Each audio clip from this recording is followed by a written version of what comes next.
Hello everyone, I'm Daz, and tonight, rather than a live chat like we would usually have, since I'm out of town, I've decided to pre-record and schedule a new video tonight. The subject is how to tell God is blessing you and what you should do. And I was inspired by a comment actually to make this video because a lot of people are familiar with that video talking about hexes and curses and what to do, but sometimes we need to look at the positive side of things, and that is blessings. So, like the other video, I'll share some personal experiences to relate to these signs. One of the first signs is that you find favor even with the most unlikely people, whether it's a job interview, at work, at school, someone who was cold toward you comes around. I really like this one. I found that sometimes some people are just natural born enemies for whatever reason, and when you're in a situation like this where you have to continually see that person, it can be very tough. One of the things I pray for even before going anywhere new is, Father, help me to find favor. And it's amazing when he does help you in that way. Number two, even when bad things happen, you still come out on the minor end of damage or unscathed. So this one, again, I love because I'm no stranger to all forms of trauma that there are. I've been in a car accident in the last year in December. I've been hit by a car, and I've had other things happen to me physically, emotionally, and mentally that were scarring. And I look at people sometimes who go through one event and it completely shatters them. Some of us go through perpetual trauma and it's hard to pick up from there. But one of the things I can say in my testimony with both accidents that I had recently was when I was hit by the car, the Father preserved me because I was walking and I had a bag of books on my side that I was hit on the right. And those textbooks helped when the car's impact came not to damage my ribs. And I shared this in the sign someone has texted how to end it as an attack, but the flip side is the blessing of not being ran over, not being dead, not suffering any severe damage to my bones. Another thing was, even with the accident I had in December in the company car where I was driving, I was hit on the same side. However, again, the Father helped me to angle at such an angle that even though the front bumper was very damaged, the horn wouldn't stop blaring, it was undrivable and both airbags deployed, I was completely okay, and I thank him for that because it could have ended a lot worse. And there's been times where I've definitely taken lots of different falls, but my bones are unbroken and I haven't broken a bone in my life. I consider that a blessing in itself. Another sign is the Holy Spirit moves in areas of your life and reveals things to you. So just getting new words, getting revelations, whether the Father shares a message with you. I know a lot of you, even in the live chats we have, the Father reveals things to you and you guys bring it into the chat and you bless others with that, and I really appreciate that. That is a blessing within itself. Another blessing is you are given just enough even when it seemed there wouldn't be enough. So a lot of people like to talk about God blessing you in a monetary sense, like he gives you a new job, a promotion, a new car, new home, you make more money, whatever the case is, right? However, sometimes it's having just enough. Maybe you looked at the money you had in the bank and you said, somehow I have to make it to the end of the week. I don't know how I'm going to do it. And he helps you to stretch that money. One thing I pray often is, Father, please help me to stretch the dollar. I know that sounds weird to you, but since we use the dollar here in America and I pay for things, I'll often ask him, look, I only have $200 to spend, and I feel like I need $400 worth of things. Can you help there to be really good sales and such? And I also try to be a little bit more careful about how I spend, but he does manage to help in those areas, and that in itself is its own blessing as well. And number 5, sometimes you're given extra or surplus. So this is when you thought you were going to get a little bit, but you get more than enough. That is its own big blessing. I feel like I don't even have to describe what that's like. Number 6, people say there is something different about you in a positive way, and they want to know what it is that you're doing and how they can be more like you in that way. So it's always a blessing, and you hear this, that we should be examples to others. We're not supposed to try to be like the world, but to stand out. And there is a lot of anti-theistic and anti-God and anti-this and that out there, but people who see you walking with them, even if they are skeptical themselves, they may start to be drawn to something it is about you that is different. And that something is usually your walk with Christ and how he's operating in your life. And when he's operating in such a way, people will take note of it and they will be drawn to it. And I've definitely had people who've wondered, like, how do you do that? Or how do you do this? And I'm really upfront about my faith. Most people who know me think of me as a religious person. I'm not what I think of as religious because I think of more of a ritual there. But I always tell them I prayed before I went in and God answered my prayers. Or how did you do so well? It's true, you can study, you can practice, but I still ask Him for help. And I like to give God glory in all areas of my life. Your body feels reinvigorated. So in the sign someone texts you and how to end it, I talked a lot about certain like health things that would happen, such as losing teeth, hair falling out, weight gain, weight loss out of nowhere when you're not really changing your diet or your exercise routine. And a lot of people were quick to jump on it and say, well, you might have some kind of underlying medical condition, or it's because you're eating junk, or it's because you're not exercising enough, yada, yada, yada, right? And I get that. That's the natural response to things. When I was talking about it, I meant you weren't making any changes. You weren't doing excess of eating or anything like that. Well, on the flip side of it, in a good note, when I say your body's feeling reinvigorated, it doesn't mean that necessarily that, you go from your dream weight or something, but just a matter of feeling healthy where you are.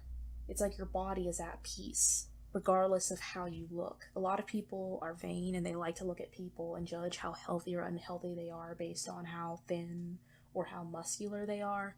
But sometimes the Father will help you to find peace where you're at. And it doesn't mean you can't improve, you can't get where you want to go, but it's more than just, oh, I'm working out to look good, or oh, I'm eating to look good, because that's not really what the point of life is. It's not to be vain, but it's when your body is at peace and feels healthy and you're not really bothered with the same level of health issues that maybe you were being attacked with. And this is something I pray for in the streams and off the streams for people, is that their bodies would be made whole. Number 8, even when negative things happen, you are blessed with peace that passes all understanding. So kind of tying back to certain traumas that have happened and even new traumas that try to happen. Even when something horrible happens, it's not that you won't have the natural response of fear or, oh, what am I going to do about this? Or even there could be panic trying to set in, but there's something about the peace that passes all understanding when everyone else is freaking out, whenever it seems natural just to be losing your minds and going blank. Something within you is at peace. Something within you knows the Father has this. And that's a beautiful feeling. I think about back in 2018 when I slid off the road during the ice storm. It was the first time I'd ever encountered any form of an accident, and I went into a ditch. When it happened, I remember just like being in shock, and I was in a ditch on the side of a rural road, and I didn't know where I was exactly. I drive that way, but I drive through a lot of small towns to get back to my town when I was going to school. And I can remember instant fear, but then I just had a peace come over me that said, you know what, it's true you're in this ditch, but your car is all right, you're all right. Taken out of this ditch, probably lifted out, but I was able through that to think clear enough to figure out how to go about solving that situation. And that's the peace that passes all understanding. Example of it in a traumatic situation. Number 9, the right people enter your life who build you up, support, but are truthful in a constructive way. So I really like this one because I talked a lot about losing friends and friends working against you, maybe backstabbing you.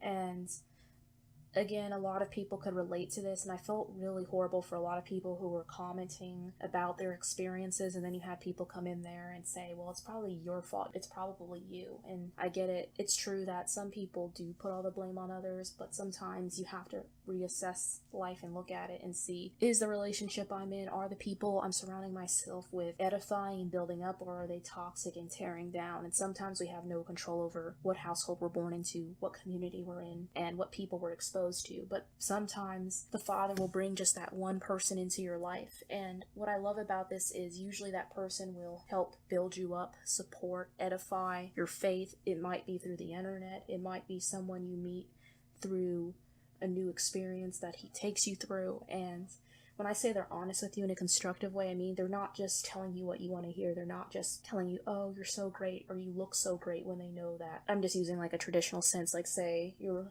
getting a new outfit. They tell you look great just not to hurt your feelings. You want someone who's honest, but not honest in like a horrible, cold, cutting way. Or someone who's like, I think that maybe I noticed that you're giving the reason maybe you're struggling with this. It could be because you're doing this, and they're willing to try to help you through problem solving, how to fix that. And it's such a blessing when you meet people like this. I will say they're few and far between, but the Father can and will bring people into your life like that. Number 10, even when people come against you, God provides defense against them, whether it's through that person being removed by what seems like chance or someone else stands up to them. This one is interesting. We're always going to have people, for whatever reason, do not like us, or even who might try to make our lives somewhat miserable. But the Father, often what he'll do in these situations is, if you pray about it, and this is also a blessing, he might find a way where that person loses interest in going where you are. Maybe they're unable to go because maybe they mess with the wrong person. I've even had situations where people have made fun of me and called me names, and then someone else looks at them and goes, what are you talking about? She's nothing like that. You're the one that's like that. And it's the most cool thing ever. I can't even begin to describe what that feels like, but it's like the Father is speaking through a different person. It's like hearing the enemy talk through one mouth and having the Father come back at them. And that in itself is amazing as well. Number 11, when people come against you, you feel less bothered and you feel sorry for them rather than kind of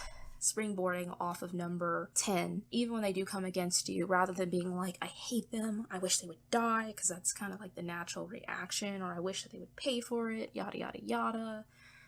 You feel more like, you know what, it's really sad that they have to take time out of their day to try to call me names or other people names and make other people feel bad. They must be really miserable. And you realize that what they're saying really has no effect in your life, and that takes a lot of growth. I'll admit that. Even with comments, it's so easy as a content creator when you read people writing really negative, demeaning comments to be like, hey, that's not true, or you know what, look at your thumbnail, or you look at your username, or based on your grammar, things like that. It's human nature to want to come to your own defense, but sometimes we have to choose our battles wisely. And I feel like part of the blessing is getting peace and assurance that you don't really have to fight everyone verbally and argue with everyone about every little thing. And oftentimes you begin to just realize how sad it is that certain people are that much of a pawn to the enemy. Number 12, you have peace knowing in those situations that in due time they will reap what they sow. And again, this is kind of a continuation. Sometimes it is hard to shake it, but I say, Father, it's in your hands, and that's it. And honestly, when I realize that it's in his hands, no matter how horrible it is, what they've done to me is, or even if it seems like I get no justice in a situation, I just have peace knowing that he sees it, he knows. It doesn't matter if it looks like they pay for it on earth, they will pay for it in eternity. And I would hate to be in their position. But I also pray, Father, if you can get a hold of them, help them to be gotten a hold of. But if not, Father, they're in your hands. Number 13 is constant peace. It's just feeling just a constant peace regardless of what situation's going on, even when everyone around you is freaking out, even in high pressure situations. Number 14, newfound confidence without pride and humility. So walking with God gives you a certain amount of confidence. Accepting Jesus Christ gives you a certain level of joy. And even though you have this newfound confidence, it's not arrogance, it's not narcissism, it's not, oh, I'm so much better, but it's just confidence and self-assurance in what he can do for you. And you feel humbled by it. Number 16, you realize in certain situations you've outgrown certain habits or people and know how to respectfully cut them loose. So sometimes as we walk with him and get closer to him and we're blessed, we realize maybe people were in your life for a season. Maybe certain situations were for a season. And you realize it's time to move forward. But you also realize that it's not about being mean, belittling them, like, oh, I'm so much better. But you realize it's time to move on, and he gives you the decency to move on in a respectful, tasteful way. And then number 17, past traumas seem to bother you less, and you're able to shift away from focusing on it and count your blessings. So the enemy will always try to remind us of where we came from, what we did, what happened to us, how life could have been better in this way if this wouldn't have happened. But even when he brings it up, there's some switch inside of you that says, but I'm not there now. But thank God that he has brought me this far. And rather than being brought down by it, you are able to use it as a way of saying, this is my testimony. And now finally to what you should do.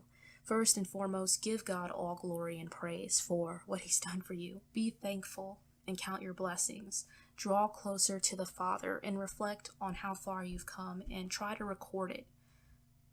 Also realize that life could be different and worse off if certain things wouldn't have happened and the Father wouldn't have moved in your life, and use it as an opportunity to witness or share your testimony with others who've gone through similar situations. One thing I love about the live chats are people come from different walks and areas of life, and because of that, some of you guys have testimonies that really fit better with certain people that are listening. And it's amazing how, despite wherever you come from in the world, your age, your demographics, that we're able to come together and talk and discuss things, and the Father uses that as a ability to fellowship. And also, if God leads you, give back to whomever He used to bless you, whether it's time, helping out, donations, words of affirmation, education, or etc. There are so many ways to give back. I really love this one. Sometimes maybe some of us experience poverty. Maybe it was a pantry that helped us be able to buy groceries. Maybe it was a place that supplied clothing when you weren't able to buy clothing. Maybe some people have experienced homelessness and it was a community meal that was feeding them. Maybe you went through a time and somebody loaned you money. Maybe when you were down and you were hurt, somebody spoke life into you when everyone else around you was speaking death. Being able to show gratitude, thank them, give back, help people in similar situations. I love testimonies and stories of people who talk about how maybe they were as a child in a troubled situation and now they give back to children in similar situations within their community or communities similar to where they've come from. So I just wanted to share all of this with you all, and I hope that you enjoy this video. I wish I could have had a live chat with you. I'm sorry that I was traveling during that time and I didn't even think about it in the last chat, and I was quick to say talk to you next week, but I hope that you enjoy this video and that this opens up a discussion. I'd like to know in ways that you've seen God blessing you.